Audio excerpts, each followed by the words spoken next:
llueve, y la justicia local actúa a favor cada vez que yo voy a hablar, toma alguna medida importante. Esto yo lo empecé a escribir mucho antes del accionar de nuestro querido Consejo Deliberante. Algunas instituciones, desde el año pasado, es bastante fuerte lo que voy a decir, pero firmo y me hago cargo, se han convertido en un burdel al mejor postor, y lo estamos viendo. Pero de acá, de lo local, me voy a encargar para cerrar. En la historia argentina y latinoamericana, si le podemos decir, no hubo un gobierno que no haya tenido que enfrentarse a un golpe de Estado o a un intento de golpe de Estado o golpe institucional. Lo que pasa acá en Mercedes es la primera vez que lo veo aplicada a un intendente. Un golpe institucional aplicado a un gobierno municipal. Es la primera vez que lo veo, no lo he visto ni en la Argentina ni en ningún país latinoamericano.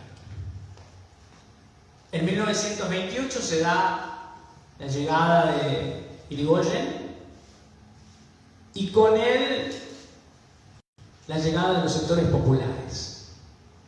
El primer gobierno progre, si se podría decir en la Argentina. Y que si bien fue acompañado con el 61% de los votos, dentro del mismo radicalismo comenzó a tener enemigos internos. Cuando algunos radicales nos dicen que nosotros no sabemos gobernar, había que recordarles que ellos tienen una interna de Irigoyen y que se fueron en un helicóptero. Habría que empezar a recordarle eso también. Pese a que era un gobierno progresista y que traía derechos, muchos sectores, inclusive los internos, como dije, comenzaron a planear el golpe de Estado contra Irigoyen. ¿Pero por qué? Yo diría por la naturaleza misma de la derecha. No se bancan a la chusma en las universidades. No se bancan que le empiecen a quitar privilegios. Eso es lo que molesta. La derecha es golpista por naturaleza. Es golpista por naturaleza. Lamento, sí, que los partidos tradicionalmente democráticos se comiencen a transformar en lo que hoy vemos.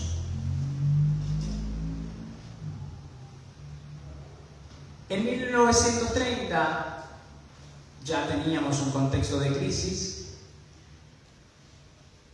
y acá el oficialismo irigoyenista planteaba la nacionalización del petróleo en manos norteamericanas. Entonces, ¿cómo podíamos esperar el final de cómo iba a ser el final de Irigoyen si se estaba metiendo con los norteamericanos? No tenía otro, no iba a tener otro resultado ni otro futuro ese gobierno.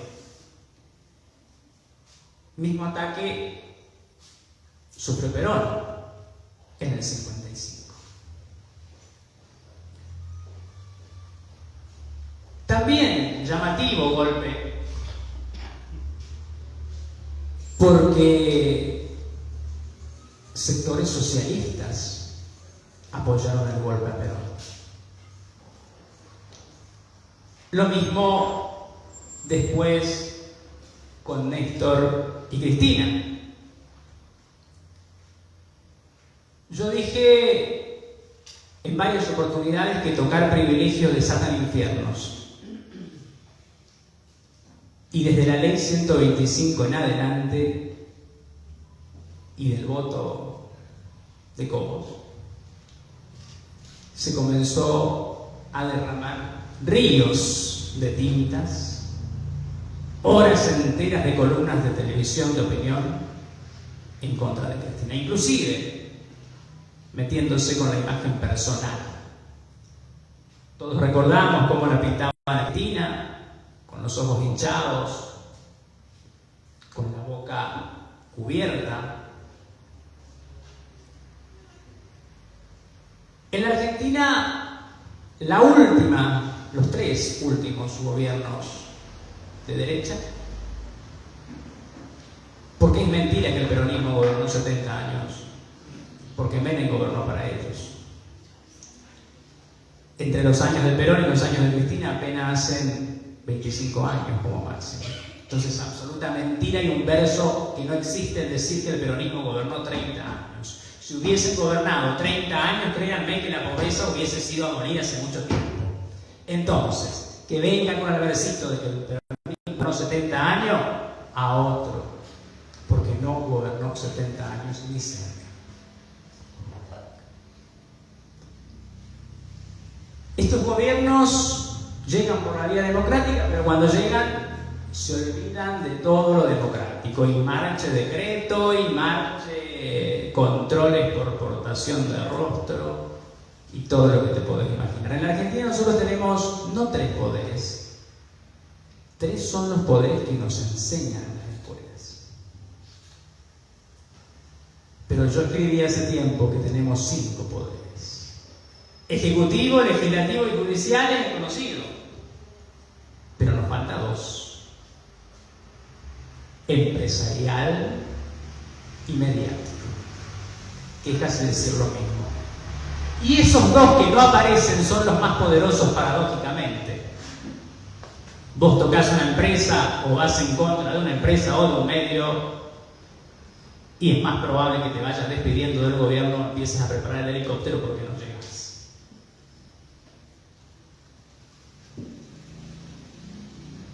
Hoy seguimos viendo odio, que es lo único que traen básicamente.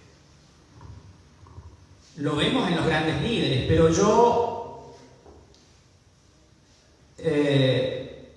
suelo analizar en los periodistas también. El periodismo antes de Irigoyen lo pintaban de la peor manera, lo comenzaron a decir el peludo, se burlaban en las tapas de su soledad.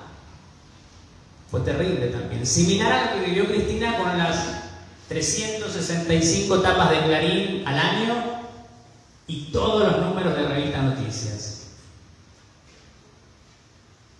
Y el ejemplo personal que yo pongo después de haber dado la charla anterior fue en un comentario de redes sociales de un colega tuyo, compañero, que me definió a mí diciéndome idiota, y define idiota: trastorno caracterizado por una deficiencia muy profunda de facultades mentales, congénita o adquirida en las primeras edades de vida.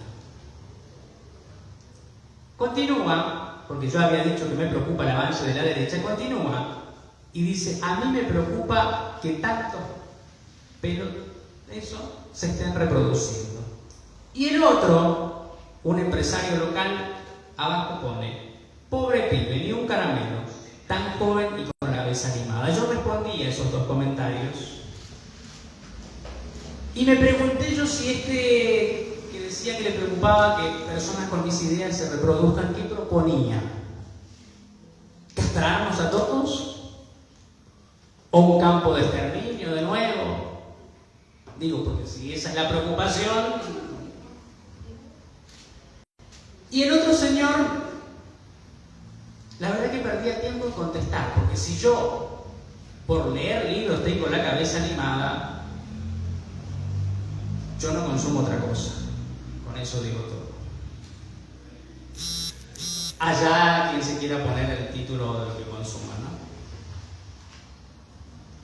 Pero el odio es preocupante porque odian al negro, al planero. Vimos en TikTok y en las redes sociales cómo circulaba el video de esta chica que decía que cortaron 30 segundos para hacerlo viral en redes. 30 segundos. Cuando la nota duraba 7 minutos. Fue desastroso lo que le hicieron a esa chica. Y logran seducir a los jóvenes. Yo tengo muchos conocidos jóvenes que plantean a Milei como la gran novedad del siglo. Pero no es nada más repetido en Estados Unidos, hace mucho tiempo que aparecieron líderes como él. Y muchos jóvenes de categoría de Mercedes cobraron el IFE también. Así que no me vengan a decir que no son planeros, porque son planeros. Y después están los planeros VIP también, que de eso me voy a encargar más tarde. Pero volviendo al odio, la derecha española plantea el regreso a la familia natural, es decir, ir contra todas las conquistas de los movimientos LGTB, feministas y todo lo que pueda ir en contra. Larreta plantea el fin de las indemnizaciones, un retroceso. Yo siempre dije que las clases medias altas tradicionales argentinas se creen los únicos capaces de manejar el Estado. Es más, plantean algo preocupante y casi parecido a la Alemania pre-nazi, que es la superioridad estética. Plantear la superioridad estética en América Latina está más complicado. En todo caso, la superioridad estética se lo llevaron por delante cuando vinieron en contra de nuestra civilización.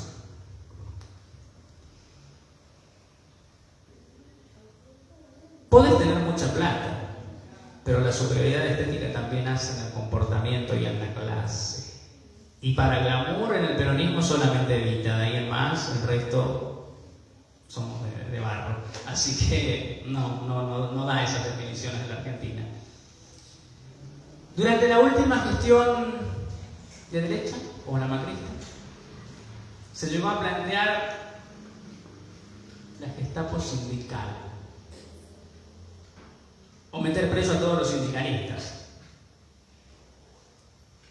La Argentina, de cierto modo, se había acostumbrado a una estabilidad social y económica bastante bien planteada durante el kirchnerismo.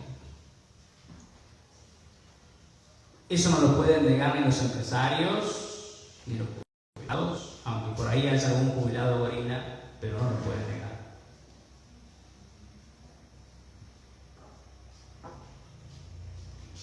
Inclusive el odio lo ha destilado el mismo Mauricio Macri cuando dijo: no se dejen llevar por la locura de Cristina. Cuando un miembro del Poder Ejecutivo se baja a una discusión de tan baja categoría como contestar o tratar de loco a un opositor, habla solamente de una crisis institucional. Ahora que está muy de moda la crisis institucional acá en Mercedes. No hablan, la derecha moderna no habla, no plantea absolutamente ninguna salida. Lo único que viene es a traer odio, a gritar. Yo quiero que ustedes miren alguna nota de Milei donde plantea una salida. No plantea nada. En todo caso, plantea el fin de un país, porque quiere destruir todo lo que ya está hecho. No sé qué quiere hacer, la verdad. Pero esa es la derecha, es la naturaleza de la derecha. Los gobiernos, el último gobierno de derecha, sigo hablando de Mauricio, llegó por vía democrática, pero ya desde el primer día mostró un poquito su esencia golpista dictatorial. Ya desde el momento en que nombraron un presidente provisional por 9 horas, ya se transformaron en un gobierno golpista. Yo nunca vi que haya un gobierno, un presidente por un decreto judicial, por una resolución de un juez. Con Macri tuvimos un presidente por 9 horas. Entre Cristina y Macri tuvimos un presidente. Y días después las medidas. Chau cepo, chau conectar igualdad, venga manito en las pensiones por las discapacidades y bienvenido Fondo Monetario Internacional. Bienvenido racismo también. Los mapuches lo sufrieron a Macri. y vino una víctima muy importante como fue Santiago Maldonado. Y vino también un decreto que discriminaba a nuestros hermanos bolivianos. Todo extranjero que tenía delito y no sé qué, tenía que irse a su país. Bueno, entonces la familia Macri tendría que volver a Italia. Ya desde ahí tendríamos que empezar a mandarlos de nuevo. Y uno puede plantearse qué es lo que le lleva a traer esas políticas. Yo creo que es una venganza. Hoy vienen más por eso, por una venganza. Extrañan volver a manejar el Estado a su antojo. Si ellos pueden volver a la década infame y manejar todo a su gusto, créanme que lo van a hacer. No tienen ningún empacho en hacerlo, créanme. Todos sabemos lo que han significado los gobiernos progresistas para los pueblos.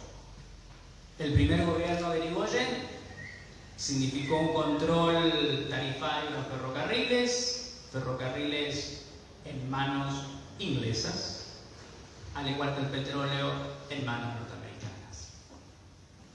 La reforma universitaria, el inicio de la explotación petrolera, la creación de universidades nuevas como la Universidad Nacional del Litoral y el peronismo.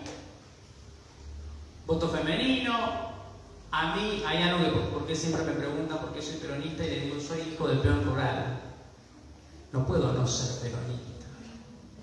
El estatuto del peón rural lo firmó Perón. El voto femenino, ya lo nombré.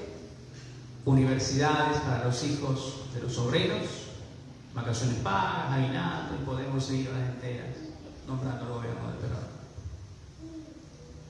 El regreso del peronismo con Cristina.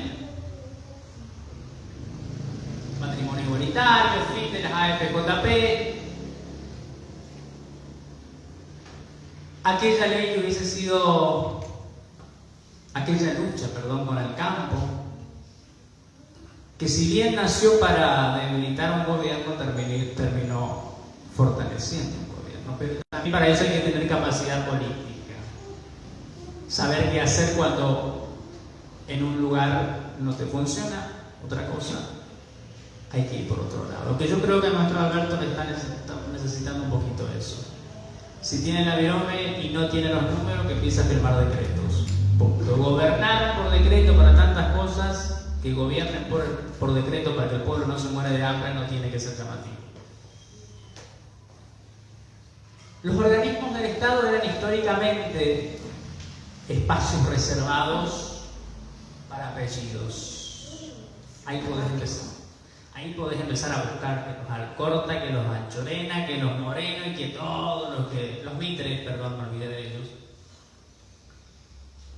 Para los pudientes. Y pasa que con estos modelos se empieza a llenar de pueblo. Y ahí viene el resentimiento derechista.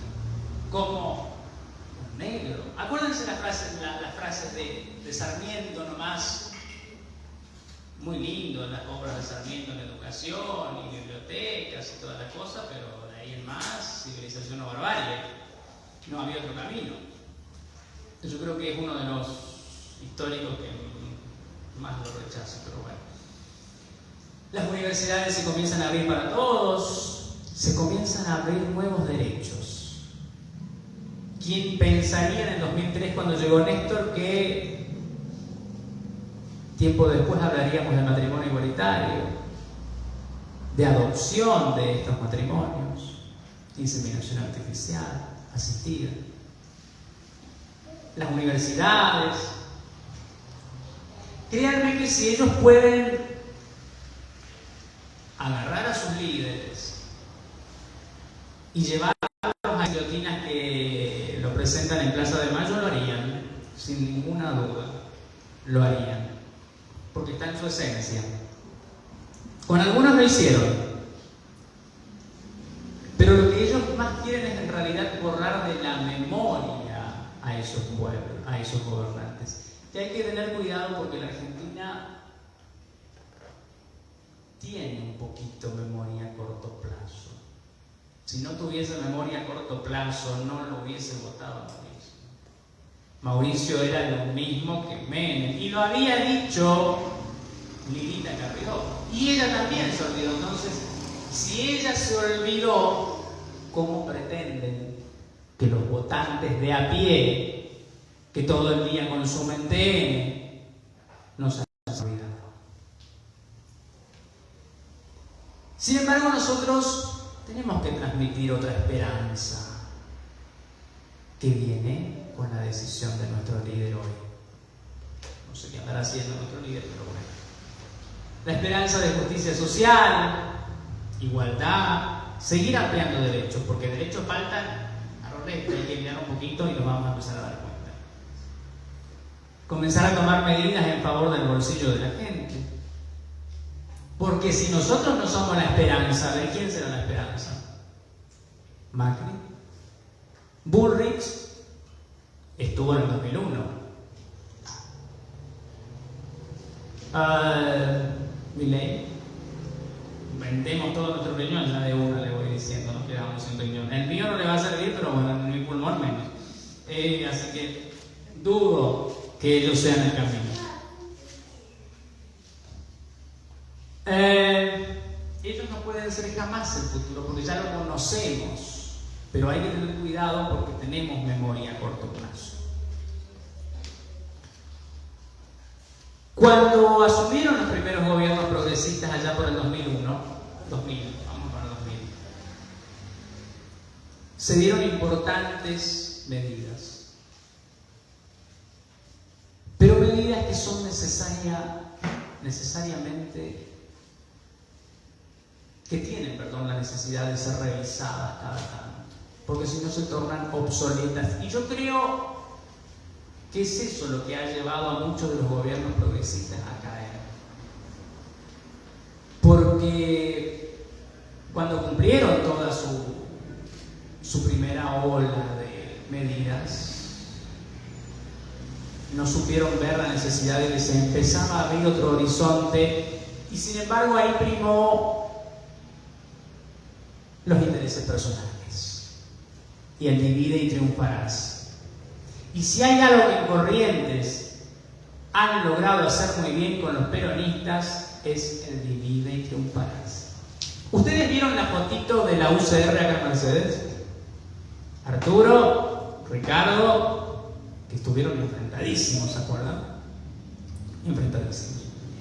Porque comían asado en la Laguna de Liberá cada tanto.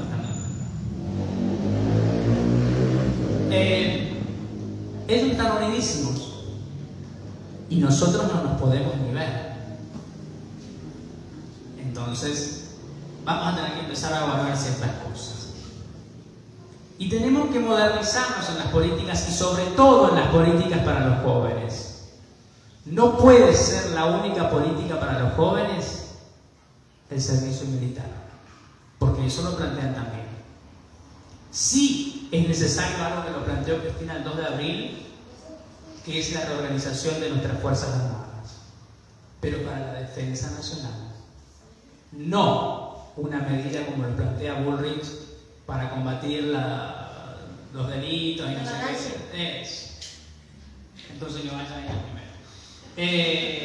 Tendríamos que poner una ley seca para que funcione con Bullrich. En todo caso, una ley seca. No va a funcionar las ideas de Bullrich acá. Entonces, cuando viene también la demonización de un líder que está dada no solo por los medios de comunicación, sino también, a veces, hay algo que creo que me olvidé acá. Cristina nombra a los funcionarios que no funcionan. Yo hago otra enumeración. Están los funcionarios que no funcionan, los funcionarios que sí funcionan para otros y los funcionarios que directamente no saben nada. Esos son más problemáticos. Porque estos tres funcionarios, el problema no son los funcionarios, porque los funcionarios van Fernández se va, Guzmán se irá ahora a dar clase de nuevo a Estados Unidos y será un gran teórico y todo embolece, pero la imagen que cae es la de Alberto.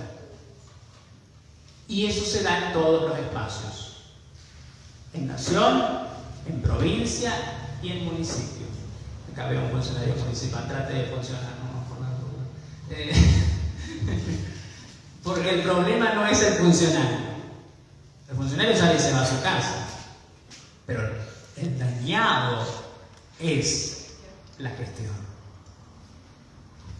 Y con la demonización de los gobiernos progresistas pasa algo sencillo, que lo hacen con métodos, estos métodos que utilizan de los medios de comunicación, los jueces, porque sin esa demonización ellos no vuelven. ¿Ustedes piensan que Macri hubiese ganado sin la marcha de los paraguas por Nisman? No. Si hay algo que hizo la derecha fue hacer campaña con un muerto. Lo llevaron a Nisman hasta lo último. Ya ni muerto lo dejaron. El tipo ya tenía enemigos en vida porque no era un santito como lo pintan. Y después lo utilizaron para ganar las elecciones. Te voy a contar algo, yo no voy a salir del libreto. Cuando pasa lo de Nisman, a mí me preguntaban si yo opinaba, si era Cristina, si no era Cristina y todo el boles. Y le digo, si vos me acusás a mí, yo no voy a ser tan idiota en matarte a vos. Porque el primer sospechoso voy a ser yo. Y segundo, dije en una entrevista a Paso de los Libres, créanme que el culpable de esto va a ser presidente en 2 años. Y no me equivoqué. No sé si será culpable, pero le sirvió para llegar a la presidencia porque exprimieron al muerto a más no poder. No solamente era la chorra, dicho por la nata, sino también ahora ya era la asesina. Esa demonización es la que sufren los líderes populares. Pero lo sufren los líderes populares porque yo no vi esa manifestación cuando pasó lo de la San Juan. Nadie dijo que Mauricio Macri era culpable. Nadie dijo que Patricia Bullrich era culpable de la muerte de Maldonado. Entonces me parece que así como hay causas judiciales que avanzan, depende del color político, hay también hechos que son llevados y expedidos hasta lo último, depende quién es el culpable o depende a quién favorezca. Si no, no. Y también se recuestan en algo que nosotros no podamos solucionar. La inflación ha sido el caballito de batalla de Mauricio. De hecho, él dijo que iba a solucionarlo al otro día, que era sencillo solucionarlo, que era solucionar de un plumazo. No lo solucionó. Entonces, por eso les decía que es importante ir modernizando las políticas de Estado. Las políticas educativas, veo algunas profesoras acá, son necesarias modernizarlas cada tanto. Y cuando digo políticas educativas, no es modernizarla con grandes teóricos universitarios, porque ese es un problema que tiene la educación argentina. Lo reforma un teórico que tiene una buena economía, por lo tanto no ve la deficiencia de abajo. Lo reforma, tenemos una cosa que yo suelo decir, tenemos profesores nacidos en el siglo XX, educados con un sistema del siglo XIX, enseñando a chicos del siglo XXI. Entonces, tampoco va a funcionar. Cuando haya que reformar leyes educativas, los que reformen las leyes educativas tienen que ser los docentes y los chicos. Serán los centros de estudiantes, serán los centros de estudiantes universitarios, los que tengan que ser. Pero tienen que ser los beneficiarios, no un teórico que ya tiene una preparación de Harvard y de Suiza y de donde quieran. Porque si no, nos estamos yendo a la ley que tenemos hoy, corríjanme, creo que es basada en la ley educativa española, que no funcionó en España, entonces la pusieron acá. No, la de Menem tampoco. Perdón, la ley Menem 6.206, mira, brillante. La puso Néstor Kirchner y lo que pasa es que no se hace efectiva. Es una ley espectacular porque toca todos los ítems que puede tener los tres actores de la educación, que es el alumno, los padres y los docentes. ¿Por qué? Porque esos actores atraviesan hoy una situación totalmente difícil en la educación. Y para eso necesitamos tener una escuela acorde a la actualidad. No la tenemos. Una discusión que yo tuve con una rectora de acá. Ahora me dice, esta ley crea muchos cómodos, no estudian. Y yo no la había leído la ley, esta última ley. Le digo, ¿era cómodos o ustedes no lo saben aplicar, que es otra cosa? ¿O no están preparados? Por ejemplo, tenemos muchos docentes que no están preparados para enseñar educación sexual. Exacto. Yo tenía una profesora que iba a enseñar educación sexual, que era muy religiosa, entonces nos enseñaba los métodos de religioso que dependen de la temperatura y ya no sé qué. No sé, miren, si yo me voy a fijar en eso justamente. Vayan al grano. No funciona esa educación sexual. Y la derecha en el 2000 o 95, 2000, cuando se fue, era una derecha cabizbaja. Habían fracasado todos los planes que tenían. Los pueblos se habían levantado, se levantó Venezuela, Argentina en el 2001, Chile fue el que más tardó. Chile y Colombia les costó horrores. Cuando nosotros ya volvimos, ellos recién están empezando, pobre. Paraguay también, gobierno progresista, Brasil también. Y hoy la derecha es una derecha anarcoderecha, digo yo, una derecha anarquista casi. Porque una derecha clásica, liberal, plantea la formación del Estado estructurado, y de golpe tenemos a estos líderes que plantean el fin del Estado y el fin de los políticos. Entonces no son liberales porque se olvidaron de Alberdi en el camino. ¿Qué pasó con Alberdi? Se olvidaron. Entonces más bien anarquista. Fíjense lo que pasa en España. Un partido de Vox, como les conté, plantea la familia natural. La alcaldesa de Madrid plantea comunismo libertad, que Patricia Bullrich el año pasado nombró eso de comunismo libertad, no sé qué, que nosotros éramos el comunismo. Créanme que Vidal, si pudiese haber ocupado la Gestapo sindical, la hubiese ocupado. Que yo creo que en realidad hubo una Gestapo. Hubo una Gestapo general. Porque si no, no hubiesen existido tantos periodistas espiados. No se hubiese espiado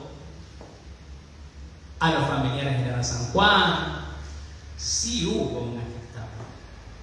Más tranqui, porque los medios tecnológicos hoy lo permiten, pero sí hubo una Gestapo general. No quedó solamente en un deseo de una reunión de un ministro de Vidal, no. Se aplicó, y se aplicó inclusive para los propios. Veo que esta charla está por ser más larga que lo que yo pensé cuando escribí. Trae una furia impresionante, pero es por el resentimiento.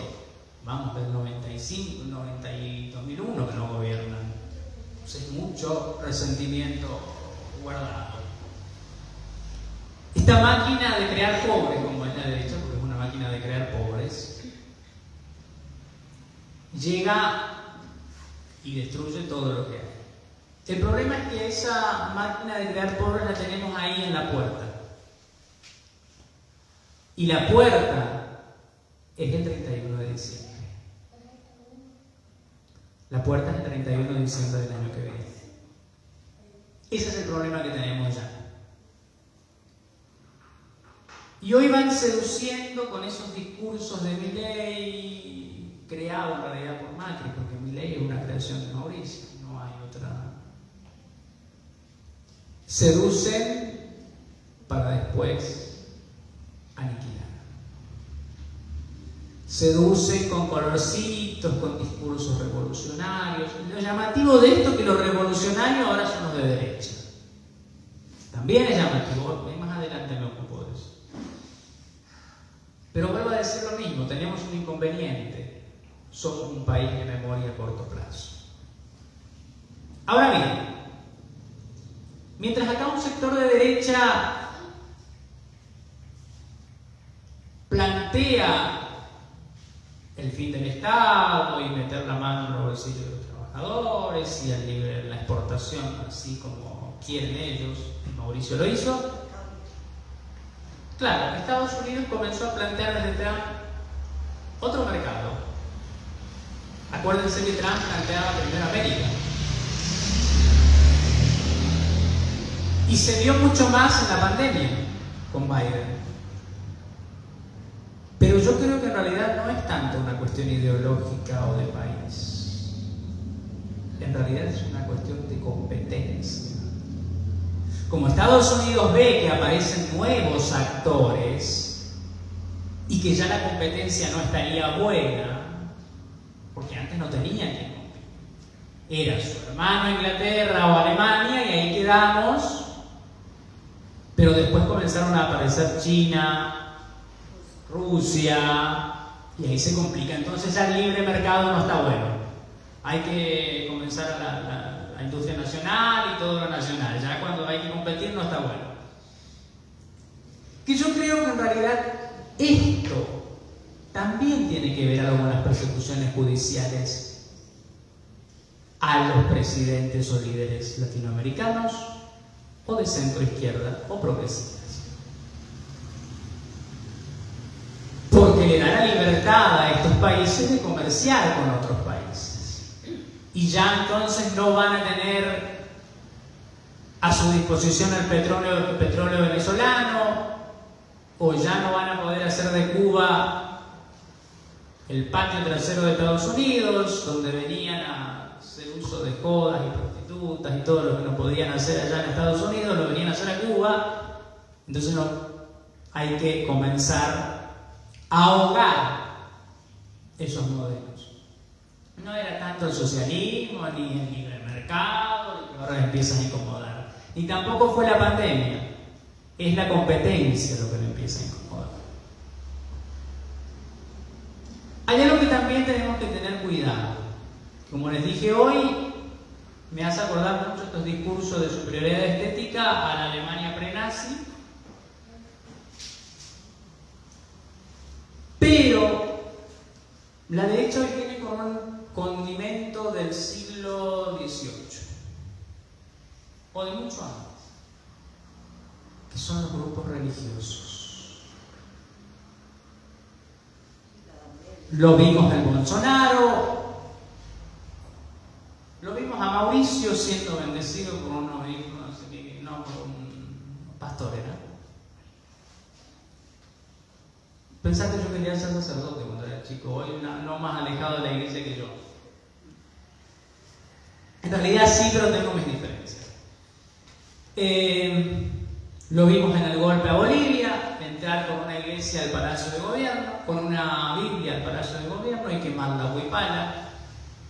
Es como volver a pisotear, como en los años 1400 o 1500 pisotearon a los pueblos originarios, lo volvieron a hacer ahora. El cristianismo volvió en Bolivia a pisotear a los pueblos originarios. Estos sectores son muy peligrosos. porque mueven mucha plata. De hecho, yo creo que entre las grandes medidas económicas que se puede tomar, se puede hacer un impuestito a las iglesias evangelistas. Y se puede inclusive evaluar los fondos que recibe nuestra propia iglesia. Porque los fondos que recibe nuestra iglesia se los queda ya el obispo y medio ahí. Porque el cura que trabaja en el barrio no ve nada de los fondos. Y los pastores evangelistas, algunos, no todos. Una cosa es ser pastor evangelista y otra cosa es lucrar con la fe de la gente. Y muchas grandes iglesias que ustedes ven con radios y canales de televisión despampanantes. Acá en Mercedes hay una o dos. No son iglesias. Me disculpen si algún fiel de acá presente es concurrente a esas congregaciones, pero son un peligro. Son un peligro. Por eso hoy yo miré grande cuando entró alguien por allá por la puerta. Es una derecha reciclada, pero que aprendió muy bien de sus errores. Algo que aprendió muy bien y que debemos felicitarlo es que ahora se congrega en las calles. Fíjense que nosotros el 17 de octubre del 2020 no nos quisimos congregar, hicimos un acto virtual porque teníamos miedo a la pandemia. Sin embargo, ellos el 12 de octubre salieron a la calle como si nada. Hicieron todas las marchas habidas y por haber. Entonces también aprendieron muy bien de su error. Como vieron que los gobiernos populares de Cristina, de Correa en Ecuador, fueron sostenidos por la clase trabajadora o por el pueblo en las calles, también ellos comienzan a congregarse en las calles. Han observado muy bien sus errores y lo aplican. Y ahí viene nuestro error. Parece que hoy en día tenemos miedo a la calle o a los barrios. Y es nuestro gran error. Porque de ahí viene el peronismo. De ahí nació el peronismo. ¿De dónde llegaron los cabecitas negras a mojarse las patas, vulgarmente, en las fuentes de Plaza de Mayo? De los barrios. Entonces, las grandes conquistas se consiguieron en las calles. Si los peronistas comenzamos a tener miedo a la calle, y estamos en un problema. Vamos a tener que comenzar a comprar estancias y ir a descansar allá, que es más cómodo, o no somos peronistas. Vamos a tener que empezar a evaluar esto. Ahora bien, los actuales gobiernos progresistas tampoco son los mismos. Las transformaciones de aquella primera oleada del 2000 a 2015 significaron un avance social. Fíjense que 70 millones de personas habían salido de la pobreza y la extrema pobreza. Y otros habían encontrado su primer trabajo en blanco. Mi padre, año 2008, 35 años más o menos, había conseguido su primer trabajo en blanco, con un gobierno progresista. Entonces, todas esas transformaciones que conocemos, el continente se había llenado de eso. Todos los gobiernos eran progresistas, teníamos una América Latina fortalecida y que comerciaba en conjunto. Sin embargo, a partir del 2015, y ya con aquellas primeras metas cumplidas, es lo que decía hoy, comienzan las desuniones. Y es cuando Massa decide irse, y ya también Dilma comienza a padecer los primeros golpes a su gobierno. Retrocedimos a números de hace 15 años. El valor del PBI actual es solamente comparable con el PBI del 2008. Crisis del 2008, España en crisis, Europa en crisis, Creo que la bolsa de Estados Unidos también había caído y Argentina con el conflicto del campo. La pandemia y la prepandemia dejaron heridas que requieren, cuando digo pandemia y prepandemia me refiero a Mauricio, claramente. No hay otra prepandemia peor. Es más, yo creo que la prepandemia fue peor que la pandemia. Que en realidad había que agradecerlo porque fue un adelantado a la época. Él nos dio un cursillo de introducción a la pandemia. Nos enseñó a vivir en la incertidumbre, como decían ellos. Deberíamos agradecerlo por eso, porque nos dio un cursillo avanzado de introducción a lo que venía después. Entonces, es necesario que esas políticas sean revisadas. Hoy hablaba de las leyes educativas, las leyes sociales, para que no se tornen obsoletas, porque si no, terminan debilitando al mismo gobierno. Estamos transitando una época de particularidad. La derecha no trae más que odio y el progresismo no le encuentra el rumbo. Hablando de Argentina. Bueno, el gobierno progresista que tenemos al lado, que es Boric. En Chile tampoco le está encontrando el rumbo, tiene por ahí algunas caídas. Entonces, si la derecha trae odio y el gobierno progresista no le está encontrando el rumbo, es complicado. Yo el otro día planteé que el pueblo vive, en mi anterior charla, una época de descontento. Y el gobierno vive algo en particular que yo denominé el túnel de Michetti.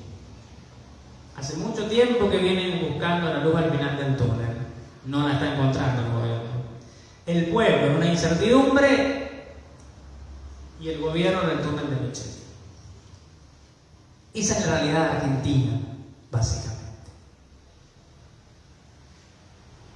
Porque si bien hubo grandes políticas de cambio, lo hemos visto, tuvo que enfrentarse a una pandemia y quizás ese fue el problema.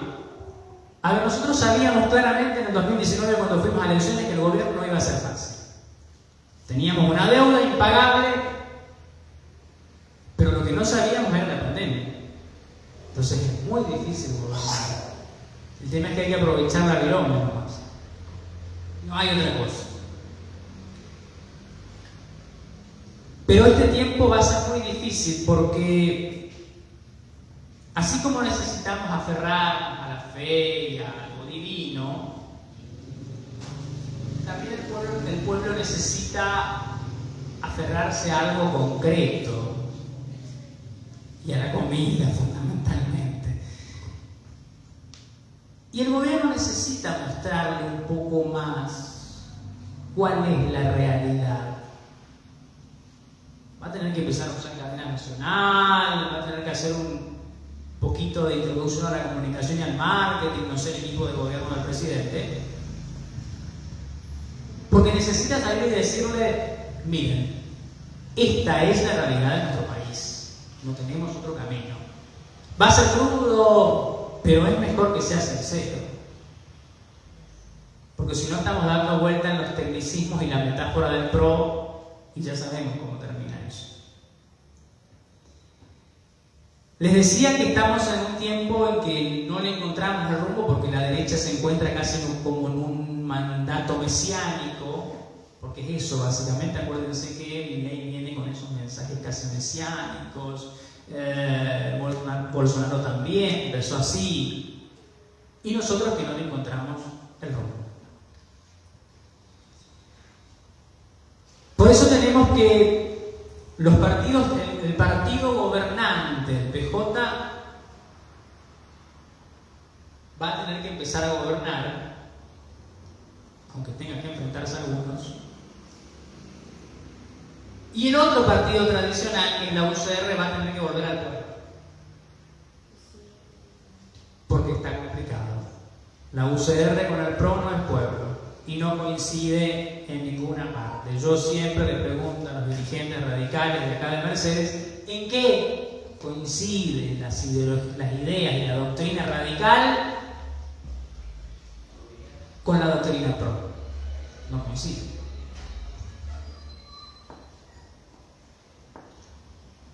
Yo llamé a la política portadora de esperanzas a esta charla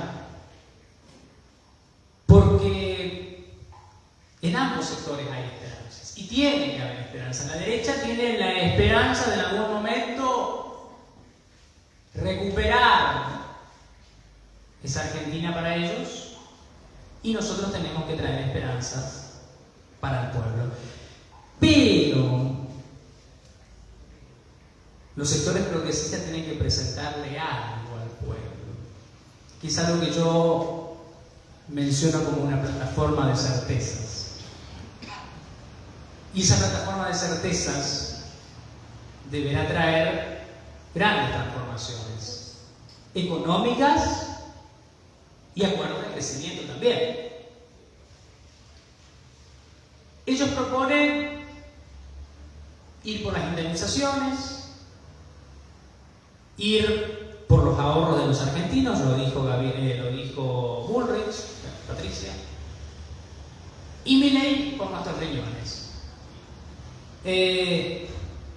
Macri había dicho que iba a ir pero más rápido en su momento. Entonces, y yo creo que los acuerdos de lo que yo decía, reformas económicas y acuerdos de crecimiento. Los acuerdos deben ser una especie de agenda 2030, donde se tenga que convocar. Por eso yo decía que la UCR tiene que volver al pueblo, porque si no, no va a entender la agenda 2030 tampoco.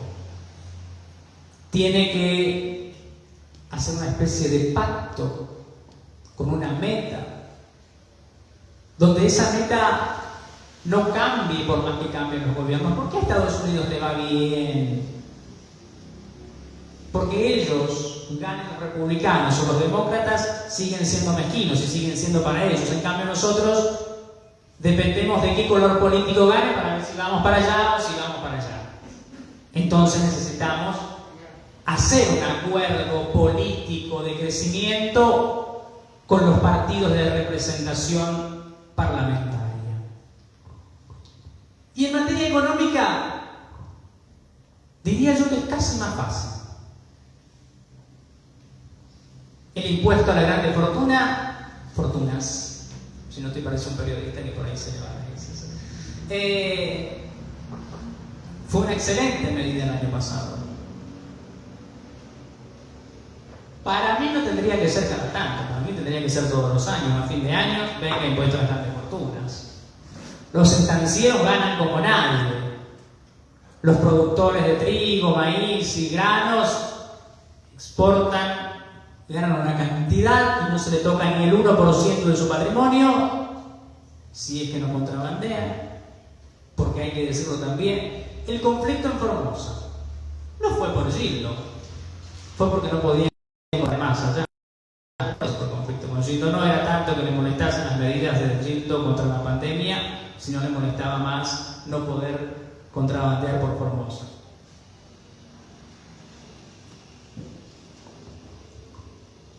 Tendrá que ajustarse arriba, porque ellos ya planean ajustar abajo. En Europa, muchos empresarios europeos han planteado y se han ofrecido a pagar impuestos. Acá no. Acá salen con banderas en Plaza de Mayo, pero muchos no las sienten porque muy patriotas, pero cuando tienen que poner se van a Uruguay. O se van a la iglesia a rezar y cuando ven a un pobre pidiendo afuera, no le dan ni un peso. Y yo creo que con el rezo de ellos no reforman nada. Porque yo puedo rezar mucho, pero dudo que Jesús vuelva y multiplique panes de vuelta. Y de paso, hay que decirlo que Jesús fue el primer perseguido político. Fue progresista, y si era argentino, capaz de no peronista.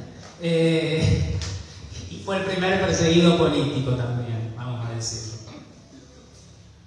Porque ponemos el grito en el cielo con el sueldo de los políticos, de los senadores. ¿Y el de los jueces? ¿Y el de los fiscales? ¿Y los fondos que mueven las iglesias evangelistas? Hoy vine con las iglesias evangelistas enemistad humana. ¿Y los subsidios de los grandes empresarios? Tienen subsidio de gas, de agua y llenan piscinas climatizadas a 2 manos. No necesitan tanta. Que aprendan, como dijo Mauricio, a estar abrigados adentro. Si ellos son los que sostienen esa doctrina, que vayan aprendiendo de ellos. Entonces, está claro dónde va a atacar la derecha si gana de vuelta. Y también hay que ir a recaudar. Hay que ir por los offshores. Hay que ir por los paraísos fiscales, porque no es una cuestión que se le ocurra a Cristina o a Alberto. No. En realidad lo dijo el Fondo Monetario en el último acuerdo. Entonces hay que ir nomás. Fíjense que los argentinos tienen 400 millones de dólares en paraísos fiscales. Terminamos con la pobreza. En 2018 recibimos el mayor préstamo que pudo haber dado el Fondo Monetario.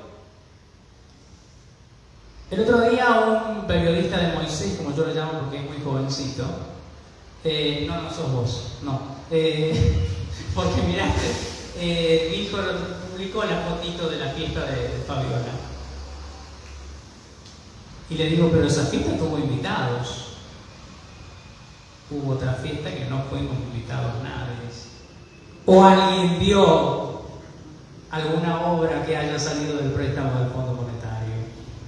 Nadie vio nada. ¿Dónde están las escuelas? ¿Dónde están los jardines de infantes que iban a hacer? No sé qué más. Gente que se quedó con algo de la plata de los puentes y así sucesivamente. Entonces no vimos nada de esa fiesta. Y también hay que empezar a nacionalizar empresas.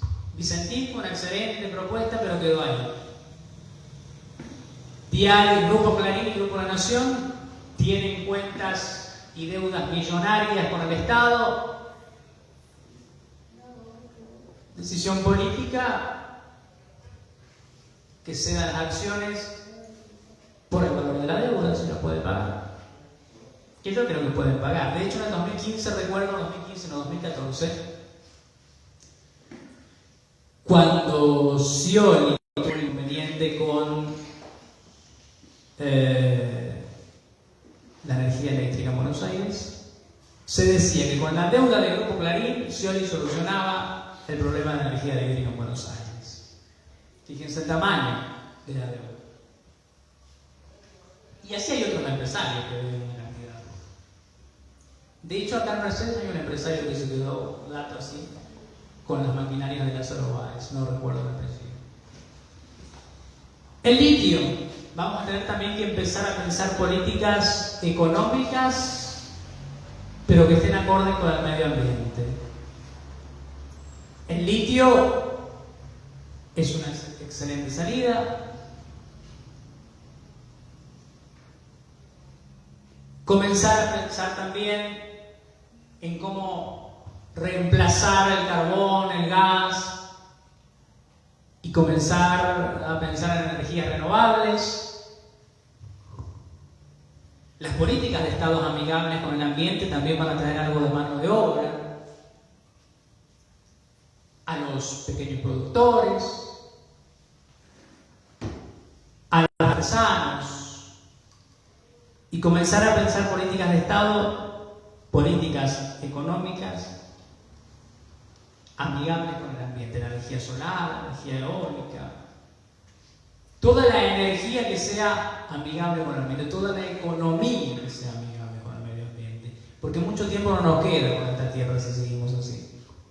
De hecho, la cantidad de construcciones que el ser humano tiene hoy en la tierra es más pesado que el volumen de la tierra.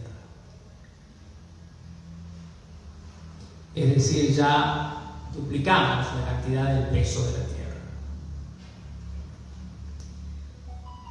Vamos a tener que pensar en una política monetaria también. Dólar sí, dólar no. Cuando yo era muy chiquito y no sabía un carajo, siempre me planteé por qué nosotros en América Latina no teníamos, en América del Sur no teníamos una moneda común del sur que obligue a los grandes países potencia a comercializar con esa moneda. Y hoy, hace poco lo planteaba Lula, es necesario comenzar a pensar en políticas monetarias comunes en el sur. Impulsar la economía digital. El Salvador aprobó la ley de criptomonedas, porque hoy las criptomonedas, viva en Argentina, cualquiera invierte en criptos y gana y el Estado no saca provecho de nada. Me van a odiar porque van a decir que soy comunista y todas las cosas que el Estado tiene que meterse. Pero hay que comenzar a impulsar toda la educación tecnológica. Los trabajos del futuro están en la tecnología y está en la comunicación. Hay trabajos que nosotros en nuestra vida no hubiésemos imaginado en redes. Yo soy pata cuadrada en el tema de redes sociales, escribo y así lo largo. Pero hay otros trabajos nuevos que vienen por la tecnología y van a seguir aumentando porque mientras que nosotros dormimos, la tecnología avanza a pasos agigantados. Que es también un problema para las legislaciones del derecho. El derecho penal tiene un inconveniente muy grande con la tecnología, porque cuando el derecho penal se quiere despertar, la tecnología creó 20 delitos nuevos. Entonces, también es un inconveniente. Las políticas y los campos donde atacar son diversos. Salidas hay cantidades. Para sacar a la Argentina y a los países latinoamericanos que están en crisis. Solamente hay que sentarse y plantear. Y hay que tener en cuenta quiénes son los que van a poner más. Porque durante el 2015 y 2019 nos decían un sacrificio más, y llega el segundo semestre, no sé qué. Pero los del sacrificio eran los de abajo. El sacrificio se le pedía a los jubilados, no se le pedía a los empresarios.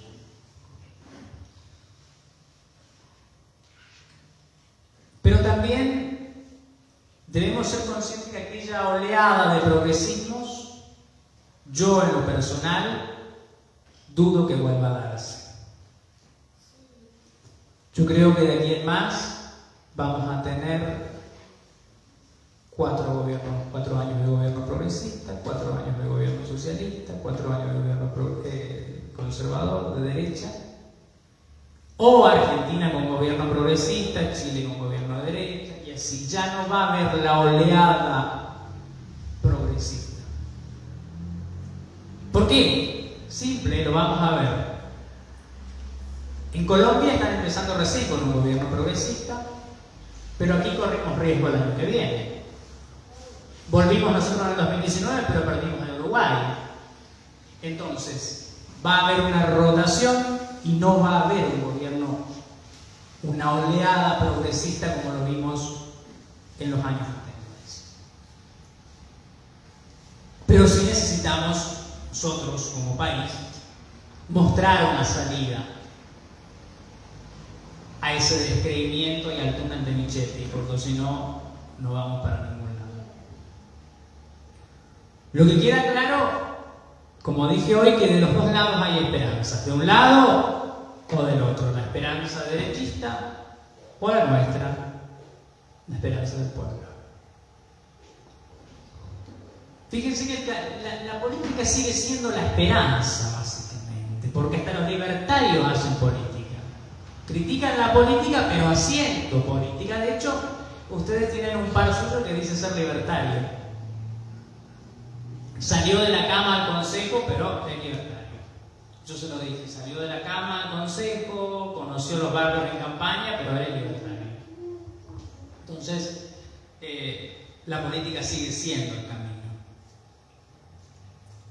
Y nosotros los que integramos el Frente de Todos tenemos que mantener la unidad. Acá lo veo a la compañera Margela que insiste con la unidad, insiste con la unidad, y tiene razón. Separados, ya nos fue mal en el 2015, y nos va a ir mal si comenzamos a separarnos de nuevo. Tenemos que volver a los barrios, a las universidades. Lamentablemente la cúpula tiene siempre jodida en la UNE y en todas las universidades. Yo no sé por qué gana tanto la Franja Morada y no hace nada en las universidades, pero en la pandemia la que más trabajó en todas las juventudes universitarias fue la CUP. La UCR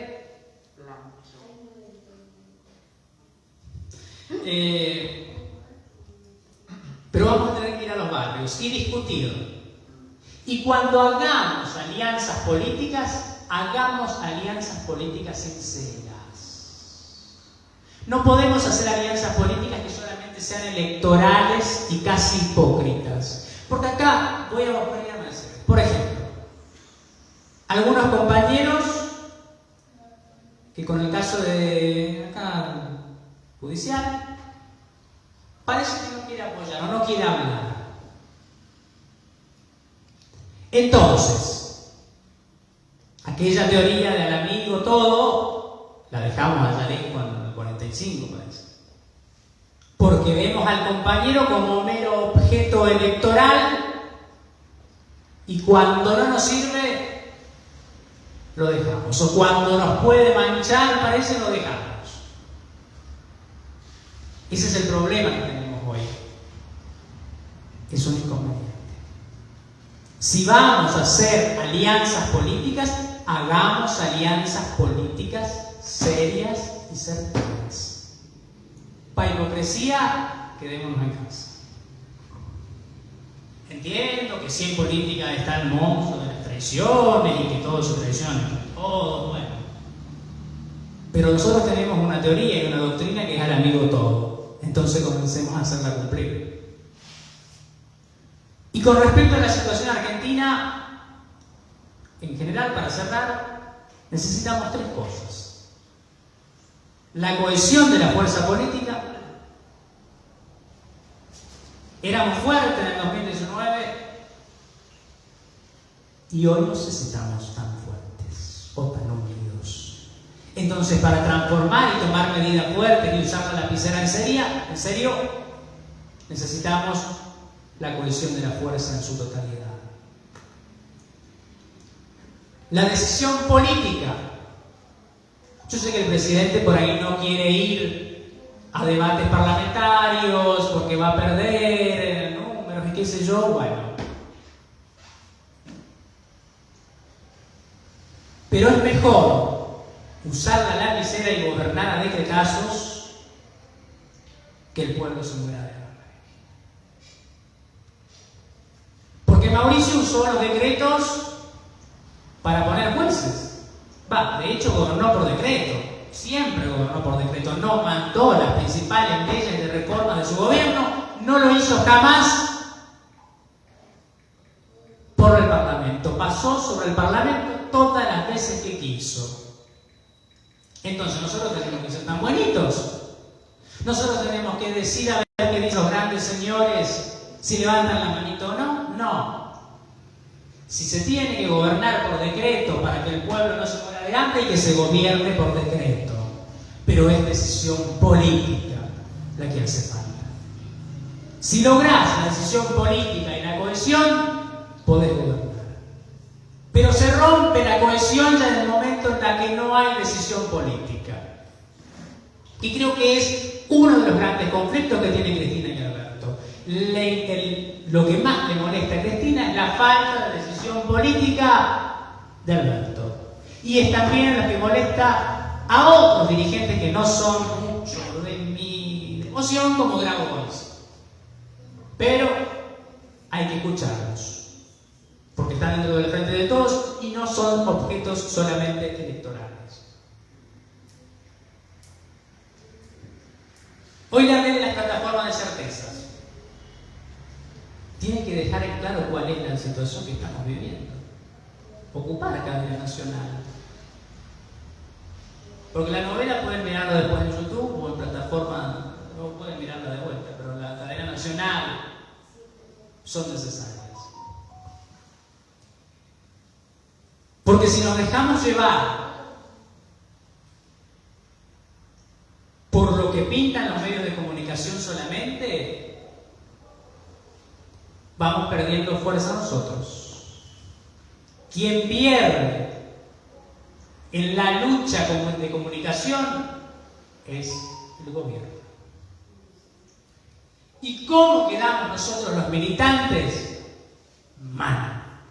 Porque ¿cómo vamos a defender a un gobierno que no toma medidas para el pueblo? ¿Con qué cara, compañeros?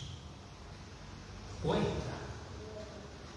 Porque a veces toma medidas el gobierno, pero no las comunica. Entonces nosotros, ¿qué le decimos al pueblo en los barrios? Porque lo primero que te preguntan es ¿qué está haciendo tu gobierno? Entonces, ¿qué le decís si vos no sabes lo que tu gobierno está haciendo? Porque nosotros somos los gobiernos que han hecho lo impensado. ¿Alguien pudo vislumbrar en algún momento lo que iba a hacer Perón cuando llegó en el 45? No. ¿Alguien pudo imaginarse lo que iba a hacer Néstor con más pobre que economía? No. Entonces, ahí está la fuerza de la política. Ahí está la fuerza transformadora de la política. Pero tenemos que salir de este túnel. No podemos vivir siempre en el túnel y no mostrarle certezas a la gente. Y cuando hablo de esperanza, digo porque la gente confió en nosotros. Y es posible gobernar, pero tenemos que gobernar nosotros en el frente de todos, nosotros en la Casa Rosada, nosotros en el Parlamento, porque si no cerremos el Parlamento, cerremos la Casa Rosada y demos el gobierno a Galperín y a todos los empresarios. Es más fácil así, creo yo. Si es esa la realidad, el gobierno y las decisiones, como dijo Néstor, se toman en la Casa Rosada. Esto para terminar con lo nacional e internacional. Ahora me voy a detener en lo de acá. Compañero, disculpa, ¿me puedo hacer una pregunta? Ante el diagnóstico tuyo, histórico, político, social, que nosotros estamos viviendo por el pueblo, digamos, pensando en el título de la charla, la política, ¿cómo era? Portadora de esperanza. Portadora de esperanza. Así como yo quisiera ver si yo quiero aterrizar, digamos, aquí en mi lugar, como peronista, en Mercedes, y sí, ante esta situación, esta realidad, el militante, específicamente nosotros, ¿qué actitudes tenemos que tener? ¿Qué acciones debemos tomar? ¿Qué cosas tendríamos que hacer? Que no sé si me puedes contestar esa pregunta. Yo creo que las acciones primero tienen que comenzar desde arriba, porque es como lo que terminé de decir, si no nosotros tenemos un problema bastante pesado. ¿Cómo ir al pueblo si no nuestro jefe, nuestro líder, no nos brinda una certeza? Pero nosotros sabemos, los peronistas sabemos amañarnos. De la resistencia nacimos y por la resistencia estamos. Ustedes vivieron la dictadura y resistieron mejor que nadie. El jueves pasado tuvimos la primera demostración que tiene que tener un militante: salir a la calle. No sé qué hora llegó la convocatoria del Consejo, a las 4, pero a las 6 nosotros estuvimos en la plaza. En 2 horas se organizó. En 2 horas nos organizamos. Volvamos simplemente a las calles. Si tenemos nosotros como militantes volver a las ollas populares para sostener un gobierno o tomar las calles, ese debe ser nuestro rol entonces. Por supuesto que también si tenemos que salir a la calle por autorización del mismo Alberto, tenemos que ir a la calle. Él nos dio la autorización el 10 de diciembre del 2019, que vayamos a las calles, se van a acordar que no estaba tomando decisiones. Y entonces yo creo que así como el PRO va todos los 9 de junio, los 20 de junio y todas las fechas patrias a la plaza, nosotros también tendríamos que autoconvocarnos en apoyo al gobierno, pero a decirlo, esta es la realidad de nuestros barrios.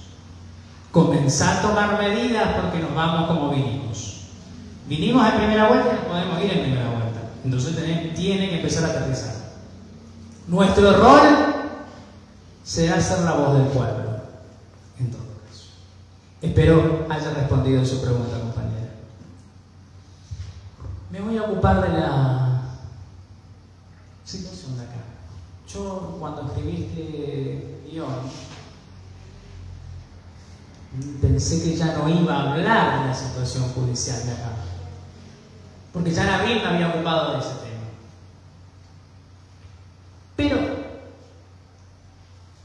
Corrientes es una república, según muchos, que paradójicamente no tiene división de poderes. Todos dependen del mismo. Jueces, fiscales. Dato de color. Antes de.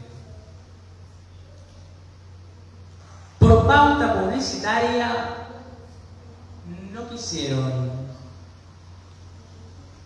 publicar mi último artículo de opinión. Por pauta publicitaria, no quisieron publicar mi artículo de opinión, porque era fuerte contra el Consejo Deliberante. Eso nada más. Ahora sí, me voy a mi charla, a la situación actual. Esta situación en realidad no debe sorprender. Como dije hoy, era la primera vez que yo veía en un intendente una situación así. Pero forma parte de una demostración más de derecha nomás. Es una denuncia que yo lo comparé con la de Dilma, con la de Cristina y con la de Evo. ¿Por qué? Una denuncia hecha por fotocopias y la utilización del poder legislativo para invitar al intendente a retirarse.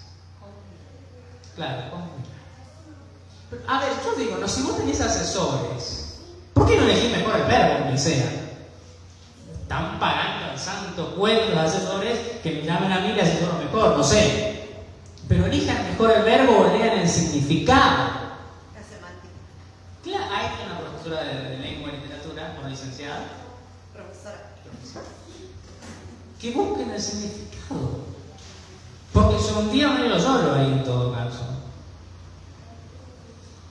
Segundo, les decía, esto es más del libreto de derecha. Utilizar al poder ejecutivo, al poder legislativo, amenazar al intendente, al poder ejecutivo y usar a fiscales militantes. Lo vimos en Brasil, el doctor Pablo Basset el otro día hacía una hermosa aplicación que esta denuncia de jurídico no tiene nada. Y no tiene nada porque es una denuncia nacida del despecho. Como yo perdí poder y me fui, y como tenía que tapar mis macanas, me arrodillo ante el poder y hago lo que ellos quieren que haga. Total, yo me salgo y me voy a mi estancia, pero quien sale afectado acá es toda una gestión y una familia. Porque yo me planteo, ¿no? Por ejemplo, Angelina estuvo 4 años presa, ¿no? ¿Un poquito más? 5. Le destruyeron la casa, porque cuando investigaban, llevaron vasos, platos y todo lo que pudieron llevar. Le apartaron de su hijo de 4 o 5 años. ¿Quién le devuelve esos años a la familia? Nadie. Lo malo de aquí es la utilización. A mí no me pueden venir a decir que es ajustarse al derecho, porque antes de la Constitución Nacional está la Constitución Provincial. Antes de la Constitución Provincial al revés está la Constitución Nacional. ¿Cuántos abogados hay en el Consejo? ¿2? ¿Secretario? ¿Asesor? ¿2? Ni uno se dio cuenta que primero está la Constitución Nacional y después la Constitución Provincial. Y que no soy jurista, pero voy por ese camino. Calculo que en algún momento, cuando apruebe todas las materias, seré.